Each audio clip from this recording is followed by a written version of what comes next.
Hello friends, welcome to KVS special channel. जैसा कि आप सब जानते हो, मैंने अपने चैनल पर एक न्यू कोर्स स्टार्ट किया हुआ है केवीएस पीआरटी ईवीएस से रिलेटेड, जिसमें मैं आपको ईवीएस के सभी टॉपिक्स कवर कराती हूँ according to the new syllabus जो आपका 2018 में अपडेट हुआ है।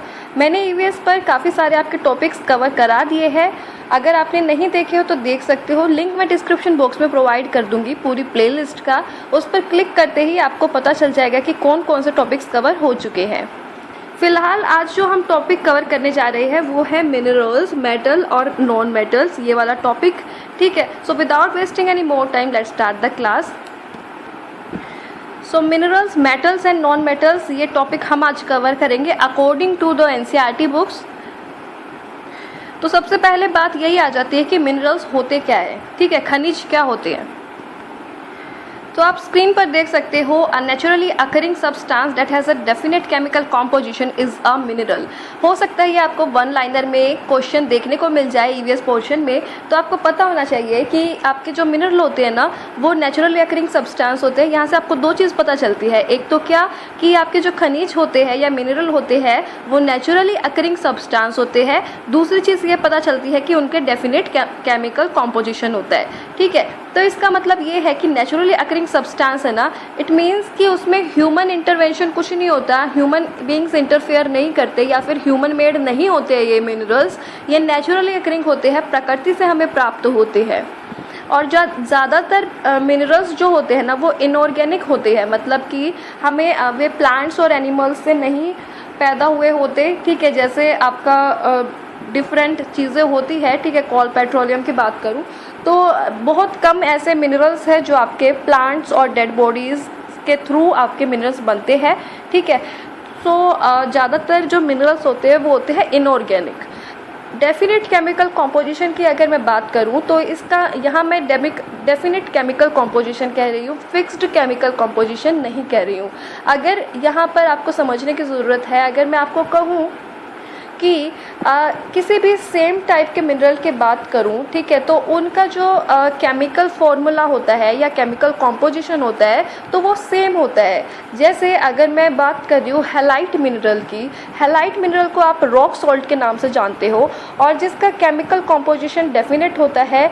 और इसका अगर केमिकल फॉर्मूला की बात करूँ तो NaCl से हम इसको रिप्रेजेंट करते हैं, है ना। हर एक मिनरल के लिए, सेम मिनरल के लिए सेम केमिकल कॉम्पोजिशन होता है और इनको हम एक केमिकल फॉर्मूला से रिप्रेजेंट करते हैं या डिनोट करते हैं। अच्छा, अब अगर मैंने कहा कि रॉक सॉल्ट को हम NaCl से कर रहे हैं तो इसको हम किससे कर रहे हैं, मतलब सोडियम और जो क्लोराइड है। ठीक है, सोडियम क्लोराइड का जो आपका कॉम्पोजिशन है इसके थ्रू। तो ये हो गया आपका definite chemical composition. I hope कि आपको क्लियर हो रहा होगा। आगे बढ़ते हैं और जानते हैं मिनरल्स के बारे में। अगर मैं मिनरल्स की बात करूं तो डिफरेंट जगह पर डिफरेंट मिनरल्स हमें देखने को मिलते हैं। ये जो मिनरल्स होते हैं ना बेटा, ये इवनली डिस्ट्रीब्यूटेड होते हैं, मतलब कि कहीं पर आपको किसी प्रकार का मिनरल देखने को मिल रहा है, कहीं पर आपको कोई मिनरल देखने को मिल रहा है। अगर मैं इंडिया की बात करूँ तो अगर मैं मेटल की बात करूँ तो गोल्ड अगर कहूँ तो गोल्ड आपको कर्नाटका में ही देखने को मिलता है, कोलार माइंस में, है ना। तो ये आपको हर स्टेट में तो देखने को नहीं मिलता ना। तो इसी तरीके से, इसी वजह से मैंने आपको कहा कि ये जो मिनरल्स होते हैं, खनिज जो होते हैं, ये इवनली डिस्ट्रीब्यूटेड होते हैं हर जगह पर। किसी कंट्री में आपको कोई मिनरल देखने को मिल रहा है, किसी कंट्री में आपको बहुत कम मिनरल देखने को मिल रहे हैं, कहीं पर आपको ऐसी जगह पर मिनरल देखने को मिल रहा है कि वहाँ पर हम उनको निकाल ही नहीं सकते। जैसे आपका आर्कटिक ओशन बेड में, एंटार्क्टिका रीजन में भी मिनरल्स है, लेकिन वो जो प्लेसेस है वहाँ से मिनरल निकालना, मतलब आप कह सकते हो कि वो आपके पोटेंशियल रिसोर्स है। आपको उनके लिए अच्छी टेक्नोलॉजी चाहिए या ओशन बेड के नीचे से निकालना, तो वो चीज़ है कि ऐसे ऐसे जगहों पर है। तो इसी वजह से कहा गया है कि मिनरल्स आर इवनली डिस्ट्रीब्यूटेड। ठीक है, आगे देखते हैं। तो स्क्रीन पर आप देख सकते हो, minerals are concentrated in a particular area और रॉक फॉर्मेशंस। तो मिनरल्स जो है ना आपको पर्टिकुलर एरिया में कंसंट्रेटेड मिलते हैं या फिर रॉक फॉर्मेशंस में। रॉक से जो हमें मिनरल प्राप्त होते हैं उनको हम ओर या फिर ऐसा कहते हैं, ये आप अभी जानोगे।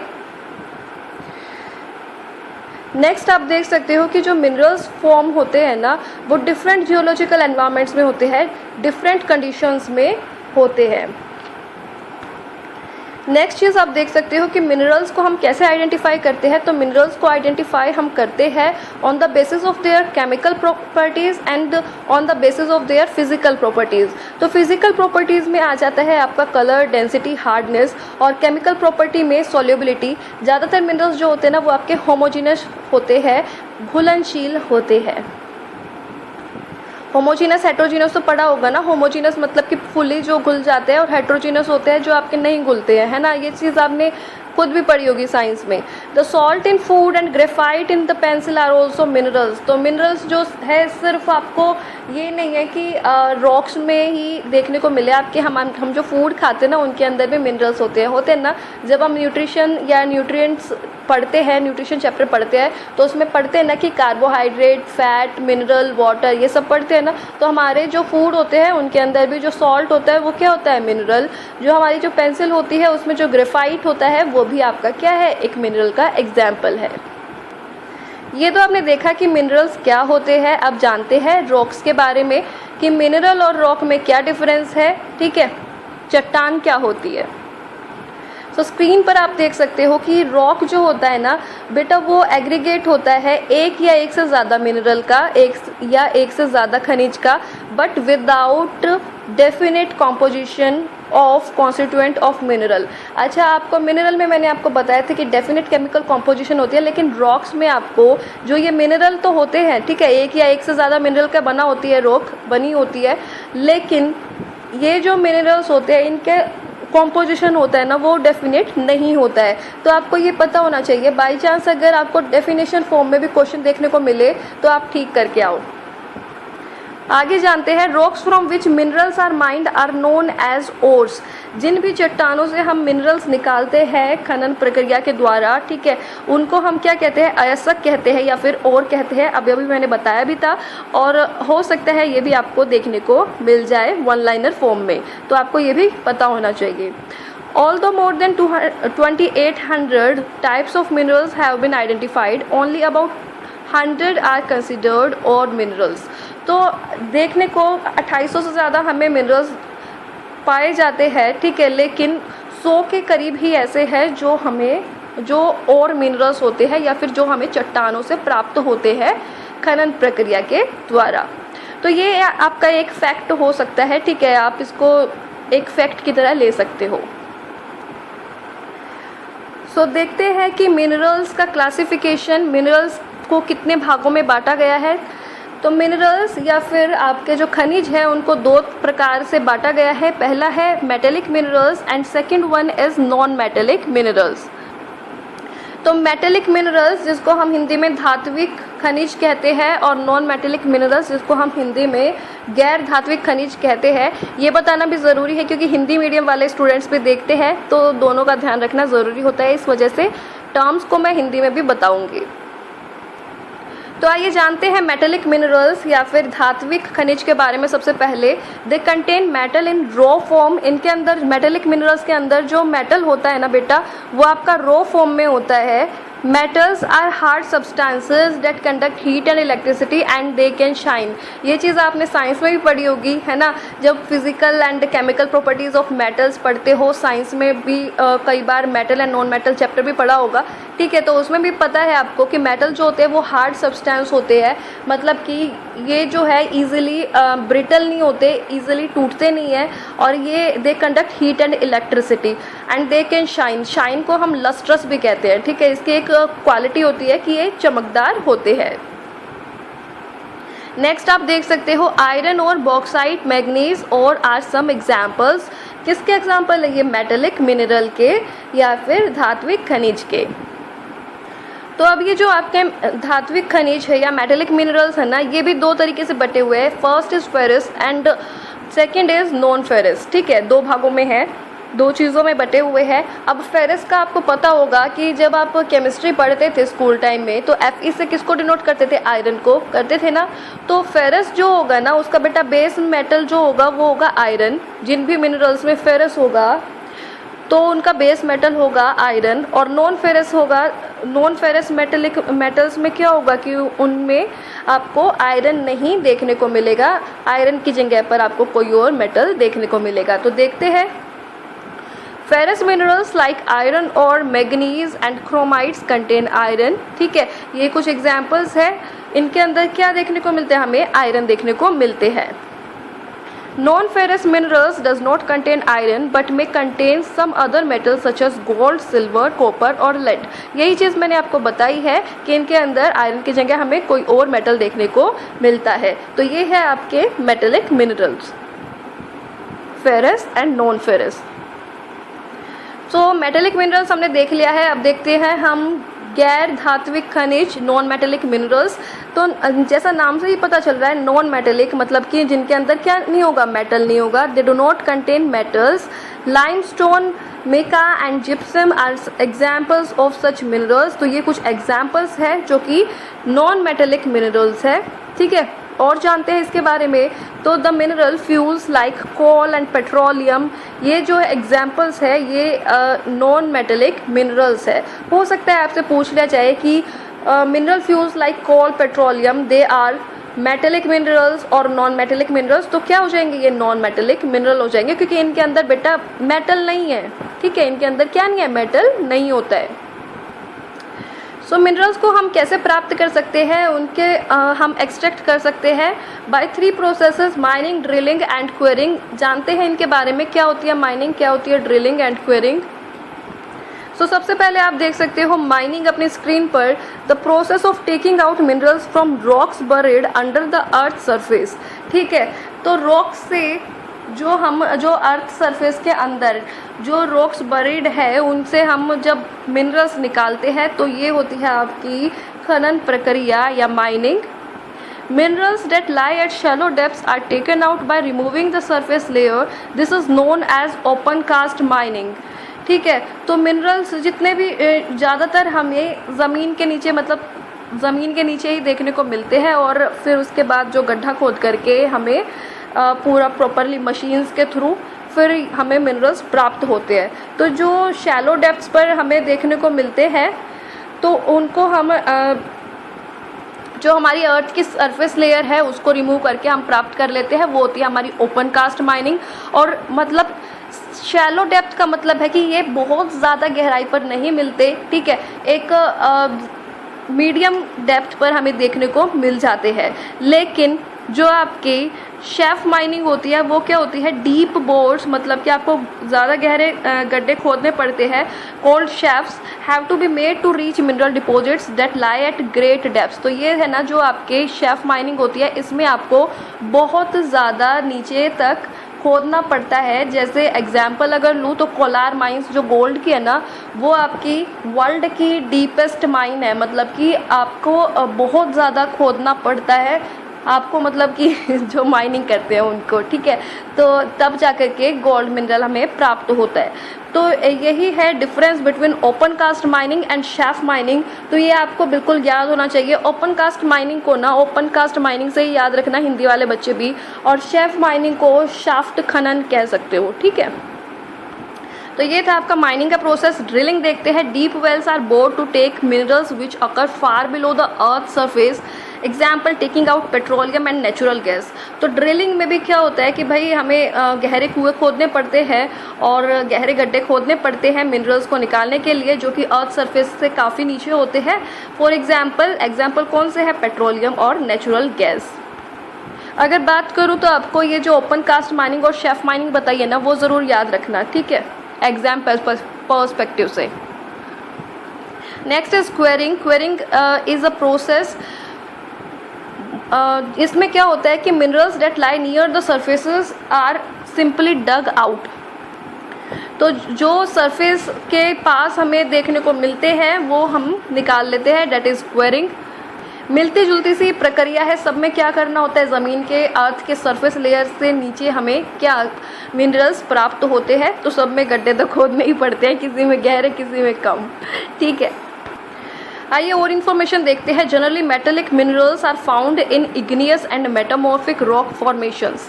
ठीक है, जनरली हमें जो मेटेलिक मिनरल्स मैंने बताया ना अभी आपको, कि मेटेलिक मिनरल्स दो तरीके के जो आपको पढ़ाई है, फेरस और नॉन फेरस। तो ये मेटेलिक मिनरल्स होते हैं जनरली हमें कौन कौन सी रॉक्स में देखने को मिलते हैं, इग्नियस रॉक में और आपको मेटामॉर्फिक रॉक में। इग्नियस रॉक को हम कहते हैं आग्नेय चट्टान और मेटामॉर्फिक को कहते हैं हम रूपांतरित चट्टान। ठीक है, इनमें हमें देखने को मिलते हैं धात्विक खनिज। एग्जाम्पल देख लेते हैं, iron ore in north Sweden, copper and nickel deposits in Ontario. ये ओंटारियो क्या है, कंट्री है बेटा। Canada, iron, nickel, chromites and platinum in South Africa. तो ये आपके एग्जाम्पल्स हैं।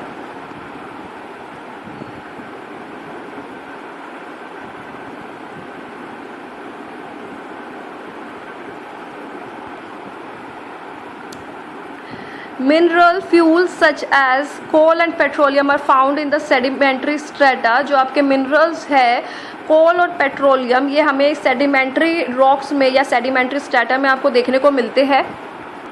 साथ ही जानने की ज़रूरत है कि जो नॉन मेटेलिक मिनरल्स होते हैं ना, लाइक लाइमस्टोन, मैग्नीज, फॉस्फेट, तो ये आपको सेडिमेंट्री रॉक में देखने को मिलते हैं। तो आपको ये चीज़ क्लियर हो जानी चाहिए कि जो मेटेलिक मिनरल हो गए, चाहे वो फेरस है चाहे वो नॉन फेरस है, ठीक है, नॉन फेरस मेटल है, तो वो आपको देखने को मिलेंगे इग्नियस एंड मेटामॉर्फिक रॉक्स में। और जो आपके नॉन मेटेलिक मिनरल्स है ना, गैर धात्विक खनिज है, वो आपको देखने को मिलेंगे अवसादी शैल में या फिर सेडिमेंट्री रॉक्स में। आइए कुछ और इन्फॉर्मेशन देखते हैं। The copper rock looks blue in colour. जो कॉपर रॉक होती है ना, वो ब्लू कलर की आपको देखने को मिलती है। हो सकता है कुछ फैक्चुअल क्वेश्चन अगर बाई चांस आ जाए और आपसे पूछ लिया जाए कि कॉपर रॉक का कलर कौन सा होता है, रेड, ब्लू, ग्रीन, ऑरेंज, कुछ भी दे दे, तो कौन सा कलर की होती है copper? Blue. The Asia continent produces more than half of the world's tin. तो ये आपके फैक्चुअल नॉलेज के लिए है, ठीक है। एशिया कंटिनेंट में आपको मोर देन 50% टिन देखने को मिलता है। China and India have large iron ore deposits. China, Malaysia and Indonesia are among the world's leading tin producers. ये तो 3 कंट्री है ना, चाइना, मलेशिया और इंडोनेशिया, ये वर्ल्ड लीडिंग टिन प्रोड्यूसर्स हैं। इनके अंदर टिन की मात्रा, टिन प्रोड्यूस करने का मतलब बहुत ज़्यादा टिन हमें पाया जाता है। China leads in the production of lead, antimony, tungsten as well as tin. तो ये चीज़ आपको याद रहनी चाहिए क्योंकि कई बार पूछ लेते हैं कि which country tops in the production of lead या फिर टंगस्टन, कुछ भी पूछ ले, तो ये जो 3 से 4 लिखे हुए हैं ना बेटा, इन सब में चाइना टॉप करता है, ठीक है। प्रोडक्शन में चाइना लीड करता है बाकी कंट्रीज से। Europe is the leading producer of iron और इन द वर्ल्ड। अगर पूरे वर्ल्ड की बात करें तो यूरोप किस चीज़ में लीडिंग प्रोड्यूसर है? आयरन और में। याद रहना चाहिए। अब यहाँ पर ना फैक्चुअल नॉलेज बेशक है लेकिन क्वेश्चन बन सकते हैं। जो मुझे लग रहा है ना कि यहाँ से इसमें से क्वेश्चन बन सकता है, मैं आपको साथ में ही बता रही हूँ। आगे देखते हैं, the countries with large deposits of iron ore are Russia, Ukraine, Sweden and France. तो ये कंट्रीज़ है कुछ जहाँ पर आयरन और हमें लार्ज डिपॉजिट्स में देखने को मिलते हैं, मतलब ज़्यादा मात्रा में देखने को मिलते हैं। Switzerland has no non mineral deposit in it. एक फैक्ट भी कह लीजिए, एक इम्पॉर्टेंट फैक्ट भी कह सकते हो कि स्विट्ज़रलैंड एक ऐसा देश है जहाँ पर हमें कोई भी मिनरल डिपॉजिट देखने को नहीं मिलता है, ठीक है। एक्सेप्शनल केस है ये। Brazil is the largest producer of high grade iron ore in the world. तो हाई ग्रेड आयरन ओर हमें कहाँ देखने को मिलता है? ब्राज़ील में देखने को मिलता है।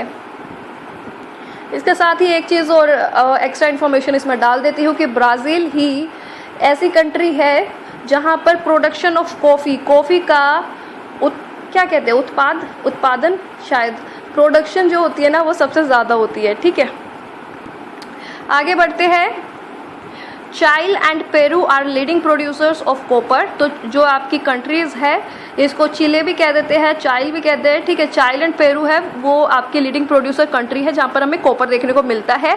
Next, Africa is the world's largest producer of diamonds, gold and platinum. Africa में हमें गोल्ड माइंस, डायमंड्स, प्लेटिनम देखने को मिलता है। अगर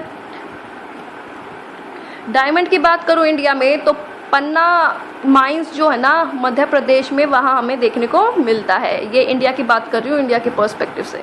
south Africa, Zimbabwe and Zaire produce a large portion of world's gold, ठीक है। ये भी आपका फैक्चुअल नॉलेज में आ जाएगा। Australia is the largest producer of bauxite in the world. याद रखना चाहिए, क्वेश्चन बिल्कुल बन सकता है, ठीक है। जहाँ पर एक कंट्री है और किसी एक पर्टिकुलर मिनरल के उसमें टॉप करती है या लीडिंग प्रोड्यूसर है, तो वो चीज़ याद रहनी चाहिए। ऑस्ट्रेलिया किसका लार्जेस्ट प्रोड्यूसर है? बॉक्साइट का पूरे वर्ल्ड में। आगे बढ़ते हैं। Kalgoorlie and Coolgardie areas of Western Australia have the largest deposits of gold. ये भी फैक्चुअल नॉलेज में आ जाएगा। A green diamond is the rarest diamond. पता होना चाहिए कि ग्रीन डायमंड जो होता है ना वो बहुत कम पाया जाता है, रेयरेस्ट डायमंड है। और कोई भी चीज़ अगर रेयरेस्ट होती है ना तो वो बहुत एक्सपेंसिव भी होती है ना। The oldest rocks in the world are in western Australia. पता होना चाहिए कि जो सबसे पुरानी चट्टान है वो कहाँ पर मिलती है देखने को? वेस्टर्न ऑस्ट्रेलिया में। The date from 4,300 million years ago, only 300 million years after the earth was formed. ठीक है, तो 4300 मिलियन ईयर्स पहले की जो रॉक से है, ओल्डेस्ट रॉक हमें कहाँ देखने को मिलती है? वेस्टर्न ऑस्ट्रेलिया में।